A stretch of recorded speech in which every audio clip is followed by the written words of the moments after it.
the stuff. So I have my Raspberry Pi. Okay, and then I have the pinout.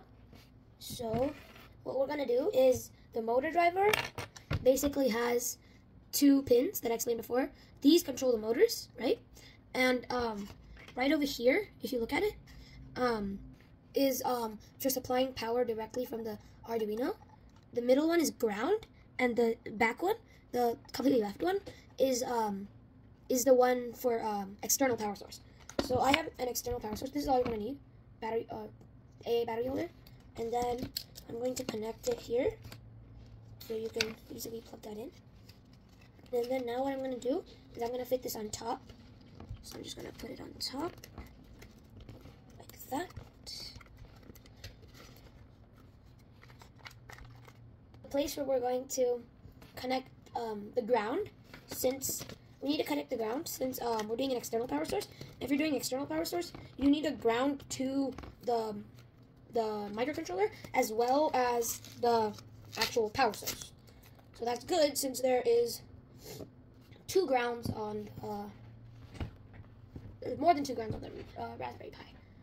So what I'm going to do is I'm going to take the far left one, and I'm going to put this in, and I'm going to screw it in somehow. Okay, there, I did it. And then instead of plugging this into there, I'm going to plug it into the Raspberry Pi's ground. And then, now I need to connect the Raspberry Pi's ground to this ground. Then the circuit will be complete. So I'm going to take a wire, and I'm going to plug it into another one of the grounds. So pin number 3, that's a ground. And then I'm going to connect it.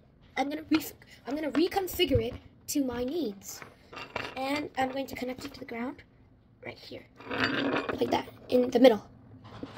And then I'm going to screw it in. Oh, nothing happened. There. Then after that, this we don't need that. And then I'm going to connect these pins now. I got wires, and now I'm going to take 5 like this. Okay, and then I'm going to plug them all in like this, like so. Turns out we only need 4. Oop. Okay, so so the orange one, the orange one, the first 2, right here, the first 2, close to the 3-pin, the first 2, they control the spin of the motors. They control the spin direction of the motors. So I'm going to connect it like this.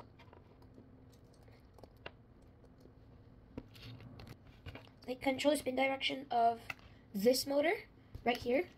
So the one that's on the closest to the 3 things, they control these 2 motors. And these 2, the green and blue pins that I'm putting in, these 2 control the spin direction of these motors. So now I'm going to wire the spin direction things to the Raspberry Pi. So I'm going to do that. I'm going to connect the yellow and orange, starting with orange. Orange goes to 1, and yellow goes to 2. So like this. And then you don't want to connect anything to pin 3, because pin 3 is a ground 3 on the Raspberry Pi pinout. So I'm going to connect it to 4 and 5, since those are open GPI opens. So now what I'm going to do is connect the big white foam board to the motors. So I'm going to put it like this. Just going to tidy up the wires a little bit.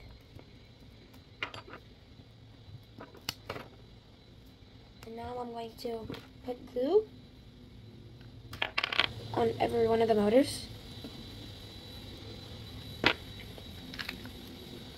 And then I'm going to hold this up. I'm going to put it through the foam board. Same with the power supply. And then I'm going to just place it on like so.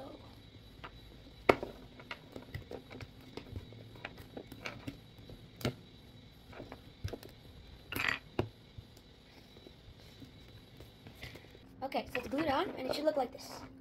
Should have motors, and then these are sticking out from the hole. So I'm going to glue these two on right here. And since the battery case has holes for screws here, I'm just going to screw it on, since I'm probably going to disassemble this later. So so here are two screws for that. So I'm just going to...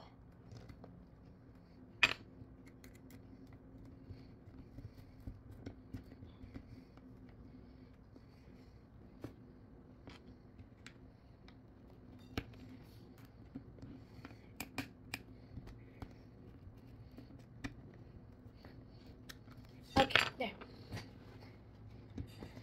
So now I'm going to put this on. So since this breadboard already has some double-sided tape, I'm just going to stick it on like that. Just like that. And now we're going to start decoding. Now we're going to attach the HC05.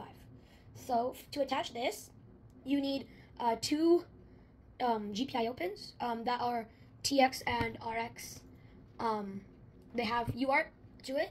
So I'm not going to use the state or EN pins, the end pins. I'm going to use the ground VCC and then RXD and TXD. That's what I'm going to use. So I'm going to take some wires and I'm just going to connect four of these pins to it. And then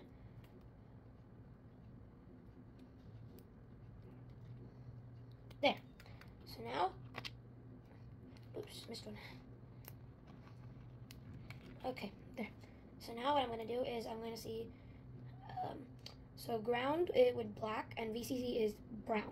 So black I would give to one of the grounds, any of the grounds. So I'm going to use pin 8. So 1, 2, 3, 4, 5, 6, 7, 8. I'm going to use pin 8 because that's a ground. And then for the brown pin, the VCC, or whatever color yours is, I'm going to connect it to the first one on the right. That's the V-bus. So V-bus basically provides 5 volts of power. So now I'm going to connect now I have to connect the TXD and RXD pins. So TXD you have to connect to RX, and RX you have to connect to TX, because RX is receiving and TX is sending. So you have to send to receive and receive to send. So I'm going to connect the gray one, which is TX, to RX pin. I'm going to use I'm going to use pin 16 and 17. 16. So 16 and 17.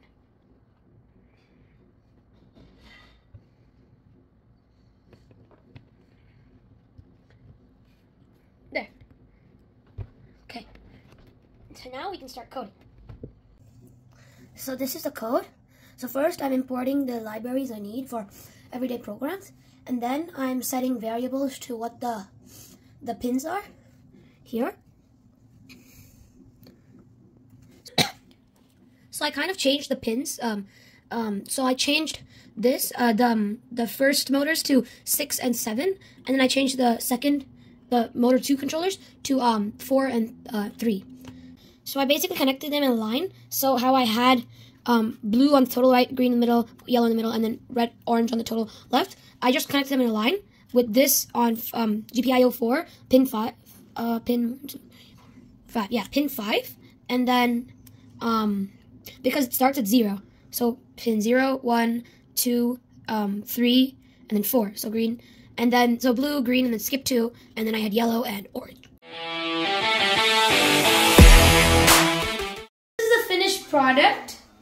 It's forward, backwards, and it does spin turns because the pivot turns weren't really working out. And I made the app using the MIT App Inventor.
finished. It doesn't have a battery because I connected the motor driver, its 5-volt output, to the Raspberry Pi, which now can supply power, and now it can move on its own.